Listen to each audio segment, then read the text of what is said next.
জিনিসপত্র ছিল ওগুলো আমি আলাদা রাখলাম। এই 7টা সুই, 7টা বঞ্চি, কলার পাতা, নিমের পাতা, 3 ঘরের চুলার মশি, তারপরে হচ্ছে 3 ঘরের মানে বারুনের খাঁটি, মানে ইয়ানকে আমরা ঝাঁটা বলি। এখানে হচ্ছে মা শ্মশান কালী, তারপরে নিমুন্ডা কালী, তারপরে হারিজি চণ্ডী। এই 3 শক্তি দিয়ে বিচ্ছেদ করা হলো। এভাবে কাজটা করতে হয়। আপনারা দেখে নিন, এই যে চিতার মধ্যে বসে আছে কিন্তু, দেখতে পাচ্ছেন?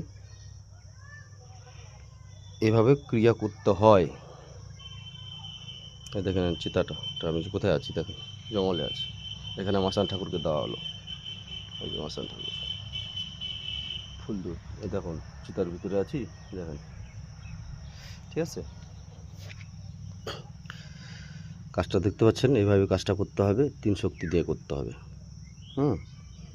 যারা যাদের শেখার ইচ্ছুক তারা আমার সাথে যোগাযোগ করবেন।